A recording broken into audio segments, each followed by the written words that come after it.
इसकी travel history from Gurgaon थी। इसको हमने ही has reported to this place on 28। हमें उसी दिन इन्फॉर्मेशन मिली और हमने उसको उसी दिन लिफ्ट कराया।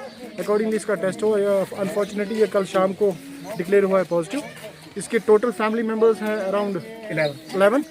दे हैव ऑल बीन क्वारंटाइन। उनको यहाँ से उठा के मेडिकल क्वारंटाइन में भेज दिया गया है। And accordingly this area has been declared as red zone. देखिए, जब हमने परसों इसको घर से उठाया, he was confined to his home, but we are ascertaining the facts. जहाँ जहाँ ये गया होगा या जहाँ इसने कहीं अपनी मूवमेंट की होगी, those people will be also quarantine. आपने पिछले मुझे लगता है 1 महीने से देखा होगा, वी आर कंटिन्यूसली उनके पीछे हैं।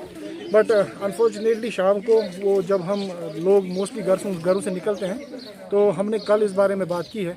आप देखें 1-2 दिन में इसके लिए भी कार्रवाई हो जाएगी। क्या आपको लगता है कि अगर ये रश कम नहीं होता तो केसों में ज़्यादा इजाफा हो जाएगा? देखिए, केसों में तब इजाफा होगा जब किसी इलाके में पॉजिटिव केस निकलता है। जैसे आपने देखा इस इलाके में पॉजिटिव केस निकला और इस टाइम आप देखेंगे यहाँ पे मूवमेंट बहुत पूरी बंद है। तो अकॉर्डिंगली जिस इलाके में हमें कोई केस निकलता है, we declare that is a red zone और वी एंश्योर कि उस इलाके में वहाँ पे ना बंदा कोई अंदर जा सके और ना बंदर आ सके। अभी तक तो हम उस बारे में पूरा सफल हो चुके हैं।